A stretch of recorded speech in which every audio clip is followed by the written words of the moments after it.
Hey foodie friends, today we're gonna make these viral onion chips. So let's get saucy.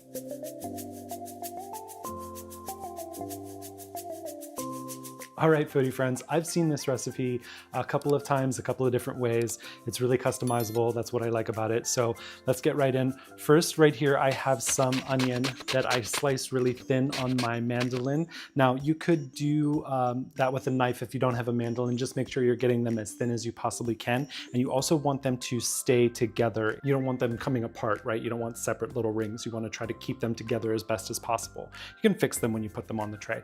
So next thing we're going to do, I have my baking tray lined with a silicone mat. You could do parchment paper if you don't have a silicone mat, but you want to definitely line this, otherwise the cheese is going to stick.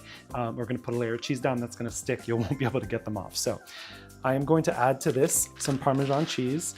I don't know if I'm going to need both of these. I've got two 6-ounce packages of Parmesan cheese here, maybe like 1.5 for not quite all of both of them, but put a little bit more. You could do a different cheese too. I mean, you could do cheddar, you could do whatever your favorite cheese is. I just like Parmesan. It's got that nice saltiness and it's gonna get really crispy. That's the goal here, is to get this crispy cheese and the nice flavorful cooked onions. So nice layer of cheese down here. Super simple, guys. This is like the easiest recipe. Then we're just gonna lay our onions on here. So we're just gonna lay out our onions on the cheese. So like I said, I saw a couple of different versions of this. I saw where somebody had like a pan that had, I wouldn't call it a muffin pan because they were really shallow, but it had little circles where they just put the cheese and the onion, so each one was an individual chip. But I've seen a couple where they do it like I'm doing it, where you have like a sheet of this and then you kind of cut it apart or tear it apart, break it apart, however you want to do it. But they all looked so delicious, and like I said, customizable. So whatever seasonings you want, you can put on here. I just happen to be doing my favorite, which is ranch, and another one of my favorites, which is duck fat. So what we do is we're gonna spray some cooking oil or some spray on top of these. So I got this duck fat spray because I love duck and duck fat is so flavorful. So I'm just gonna spray the tops of these with the duck fat, and then I'm gonna sprinkle over some ranch seasoning powder. So just a sprinkle of this.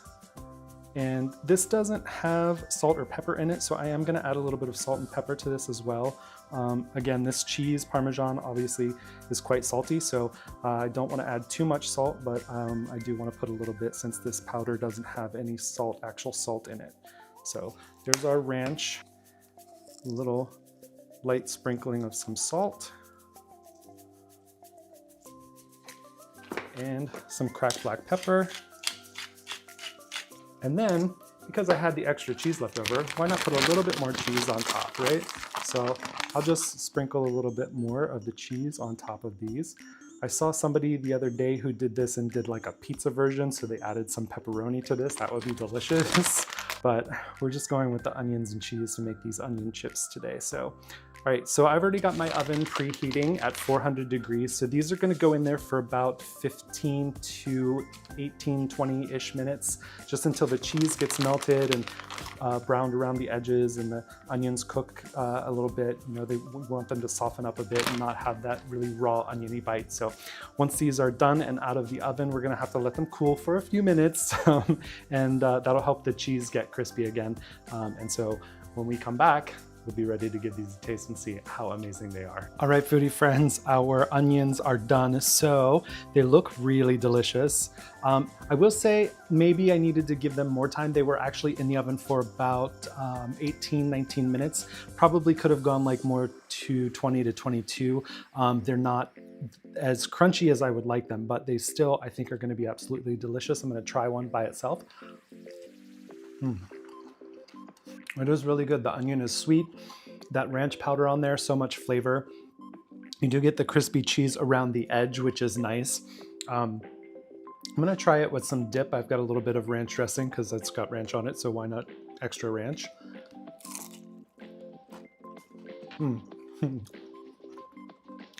Can't beat double ranch. That's delicious. And then I also have this creamy ginger dressing from P.F. Chang's. I'm gonna try that too.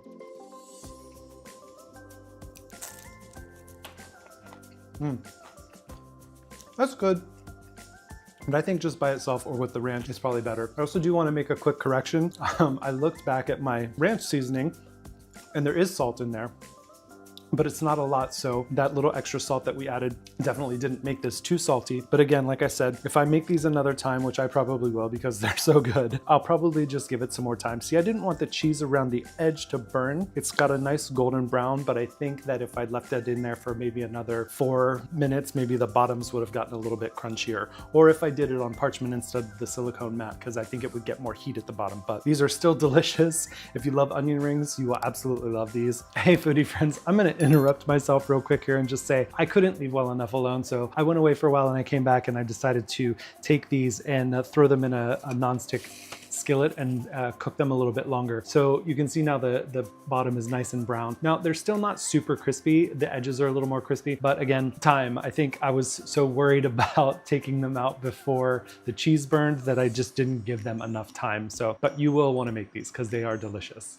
All right, foodie friends, thanks so much as always for joining me here on Getting Saucy with Chef Lynn. I will put I'll just put the recipe in the description box. I'm not gonna put it on the website this time, so you can get the recipe for this in the description box. It's pretty easy to follow. You can follow me across all social media at Chef Lynn Wheeler, but you can go to my website for other recipes, cheflynnwheeler.com. And yeah, thanks again. I'll see you guys next time.